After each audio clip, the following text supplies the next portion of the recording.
O que são princípios biológicos do treinamento e quais os principais princípios que você precisa aprender? Se você quiser saber mais sobre esse assunto, vem com a gente. Fala pessoal, aqui é o professor Odilon Abraim e nessa aula a gente vai estar falando sobre os princípios biológicos do treinamento. Mas antes de explicar e detalhar tudo isso, aquele recado muito importante. Para você apertar o botão vermelhinho que está aparecendo aqui na tela para você, se inscrever no canal e caso você ache que esse conteúdo te ajudou, compartilhe ou comente. Somos 1.600 inscritos aqui nesse canal. Mas, sem mais delongas, vamos falar sobre os princípios biológicos do treinamento. E olha o nome, princípios, porque são guias que irão te nortear na arte da prescrição do treinamento físico. Eu coloquei aqui alguns exemplos de princípios biológicos, desde sobrecarga progressiva, individualidade biológica, reversibilidade, especificidade e a famosa adaptação, que a gente vai discutir sobre esse termo. Existem outros princípios, mas eu vou explicar esses que são os principais. Quando a gente fala de sobrecarga progressiva, qual é o grande erro? Muita gente acha que se refere unicamente ao peso, à quilagem. Só que existem diversas formas de você manejar a sobrecarga.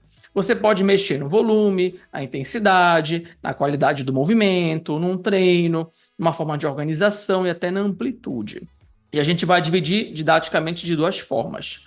Ou você maneja o volume, que é uma variável quantitativa. Então, um exemplo. Eu aumentei o número de séries na musculação, no treinamento de força. Aumentei o número de repetições. Aumentei a frequência semanal. Aumentei a quantidade de exercícios. Isso se refere a uma variável quantitativa. Então, logicamente, é o quê? O volume.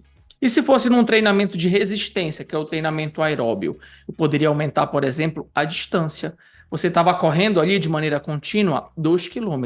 Agora você está treinando, correndo ali 3 km, que é a distância. Você aumentou a duração. Com relação à intensidade, faz referência a uma variável qualitativa. Olha a diferença, qualitativa. E José Maria Santarém fala que intensidade é o grau de repercussão fisiológica. Existe uma demanda fisiológica. Um exemplo, quando você aumenta a intensidade na musculação. Você estava com 70% de um RM e agora você está treinando a 80% de um RM. Você aumentou a intensidade. Você pode mexer na velocidade. Um treinamento aeróbio, por exemplo. Você estava correndo a 10 km por hora. É a velocidade. Agora você está correndo a 12 km por hora. Você aumentou a intensidade. A altura num salto, a dificuldade numa tarefa, tudo isso são formas de você manejar, manipular a intensidade. Não esqueça que é uma variável associada à qualidade, tá? Variável qualitativa. Nessa imagem a gente tem o famoso Milo de Creta. Reza a lenda que ele foi o primeiro a respeitar esse princípio biológico do treinamento, que é o princípio da sobrecarga progressiva. Ele começou o treinamento dele com bezerro, como a gente consegue visualizar aqui nessa imagem. E aí o bezerro foi crescendo, ele também foi crescendo, foi desenvolvendo mais força, foi aumentando a intensidade até que chegou no boi. Qual seria o princípio? Sobrecarga progressiva. Aqui ele aumentou a quilagem, que seria uma repercussão aí fisiológica, que é a intensidade, uma variável qualitativa. Mas se ele aumentasse a distância, seria uma variável quantitativa. Ele estava caminhando aí com esse boi, por exemplo, 1 km. Agora ele está caminhando com esse boi sobre os ombros 1,5 km. Aumentou o volume. Outro princípio que é muito discutido, que eu digo que é a famosa costa larga, que sempre a culpa é das estrelas, a culpa é da genética, é o princípio da individualidade biológica. E o que isso significa? Nós somos seres únicos, alguns podem ganhar mais, outros menos. Olha esse exemplo. Você pegou duas pessoas para fazer o treinamento de força. Um conseguiu ganhar 50% de força. O outro ganhou apenas 25%, a metade.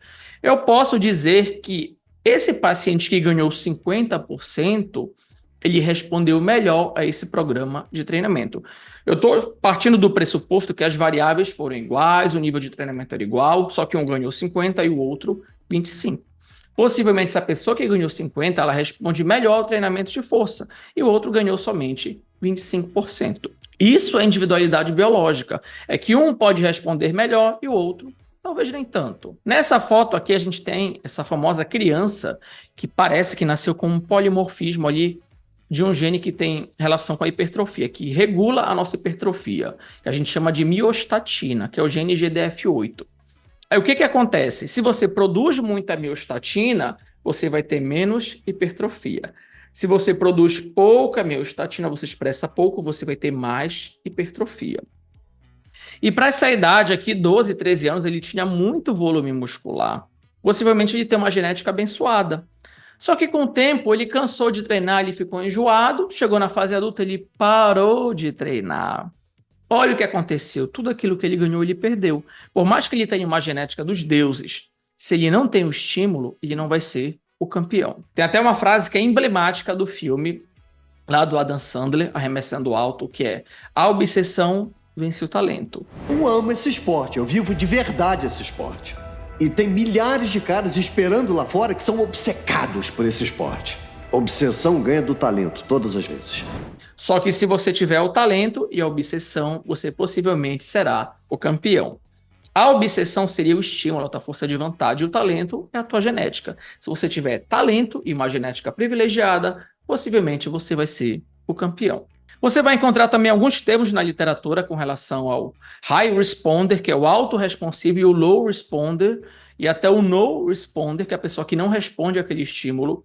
Só que tem um debate que talvez essa terminologia não responsivo deva ser excluída, porque do ponto de vista de saúde pública, pode até desmotivar as pessoas a praticarem a atividade física. Lembrando que ele pode ser não responsivo ou baixo responsivo para aquela capacidade física. Vou dar um exemplo para ficar bem claro. Você talvez não ganhe muita força realizando o treinamento de força, mas quando você realiza um treinamento de resistência, uma corrida, um treinamento de endurance, você ganha muito VO2. Ou você melhora bastante a sua capacidade cardiorrespiratória. Significa que você talvez seja mais responsivo para aquele estímulo do que para esse. E como é que você vai saber? Apenas testando. Por isso que tem muitos autores e cientistas que não recomendam essa terminologia, que a pessoa não responde ao exercício, porque não dá para saber. Isso é manejar as variáveis do programa de treinamento. Será que ele vai responder ou eu prescrevi errado? Tudo isso tem que ser avaliado e tem que ser testado. Inclusive, eu mensurei isso no meu doutorado. O que nós fizemos? Verificamos a resposta interindividual em diferentes programas de exercício. A pessoa fazia o aeróbio, depois a musculação. E a pessoa que fazia a musculação, depois fazia o aeróbio, que a gente chama de estudo crossover, no português, estudo cruzado. E aí você consegue comparar ele com ele mesmo. E, curiosamente, olha o que acontece. Esse primeiro paciente aqui, quando ele fez o treinamento aeróbio, ele não teve uma redução clinicamente relevante na pressão, como a gente verifica nesse decaimento do gráfico. Só que quando ele fez a musculação, ele teve uma mudança clinicamente relevante. Ou seja, para ele, parece que a musculação é mais interessante na redução da pressão. Eu só posso falar isso porque nós só avaliamos a pressão, essa resposta interindividual. Já o paciente número 2, quando ele realizou o treinamento aeróbio, ele respondeu muito bem na redução da pressão arterial sistólica. E quando ele realizou o treinamento resistido, ele não respondeu tão bem. Possivelmente, ele responde melhor para o treinamento de endurance na pressão arterial sistólica. E nós tivemos pessoas que responderam bem para tudo, tanto para o aeróbio quanto para o treinamento de força. Outro princípio bem interessante é o princípio da reversibilidade. O que é isso? Que as mudanças morfológicas, físicas e funcionais que você adquire com o programa de treinamento, elas podem ser reduzidas ou até perdidas. Elas vão retornar para o estágio inicial caso você interrompa o seu programa de treinamento, que é o famoso destreino. Se você treinou 6 meses musculação para ganhar força e potência e você interrompe durante o mês, você vai ter perdas. Por isso que você tem que ter a continuidade no seu programa de treinamento. Aqui é uma estimativa de destreinamento, você perde velocidade, você perde potência, a força. Em média, a força são de 21 a 28 dias, porque é uma adaptação predominantemente neural. E aqui a resistência máxima. também de 21 a 28 dias. Lembrando que isso aqui é uma estimativa, pode variar e depende muito do nível de treinamento também do teu atleta, do teu aluno. Outro fato curioso é que quando o paciente ele fica acamado, ele tem um destreino muito agressivo. Existem estudos demonstrando que quando você pega uma pessoa jovem com MC eutrófico, jovem de 21, 20 anos, e a pessoa fica uma semana acamada, realizando o mínimo de atividade física, ela entrou em destreino ali, um destreino bem agressivo, digamos, ela pode perder até 1,5 kg de massa magra. Ela pode aumentar a pressão, ela pode aumentar o nível de insulina circulante, ela pode aumentar a glicemia. São marcadores que estão sendo estudados, por isso que é importante inserir o fisioterapeuta e o profissional de educação física no ambiente hospitalar. Esse aqui foi um TCC de um aluno da graduação, foi do Everton, e foi bem interessante, porque nós avaliamos o destreinamento. Só para vocês entenderem, destreinamento está relacionado com as quedas das capacidades físicas, só que também existem alterações fisiológicas negativas. Isso aqui é antes do destreino, aí teve a Covid, os idosos ficaram 6 meses sem treinamento, eles entraram em destreino, reduziram capacidade física, foi realmente destreino, e olha o que aconteceu, o MET reduziu, a pressão arterial aumentou significativamente, de 122 foi para 140 milímetros de mercúrio. A pressão arterial diastólica também subiu, a frequência cardíaca em repouso também subiu, o IMC subiu significativamente e a glicemia alterou aqui, mas não foi significativo.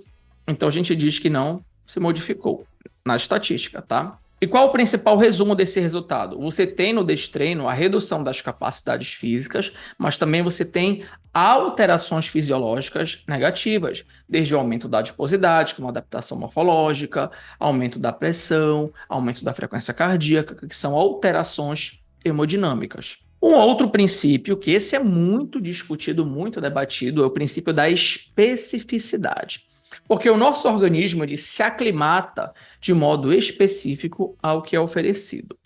Toda vez que você for trabalhar com um atleta de alguma categoria, para você ter um treinamento específico, você vai olhar essas 3 variáveis. A bioenergética, se é um esporte predominantemente glicolítico, ATP-CP, oxidativo. Um exemplo de um esporte que é muito ATP-CP, o levantamento olímpico. É predominantemente ATP-CP. Outro exemplo aqui, 100 metros, fica ali entre o ATP-CP e o glicolítico. Então, você olhou a bioenergética, analise as capacidades físicas. Um atleta de vôlei, ele precisa do quê?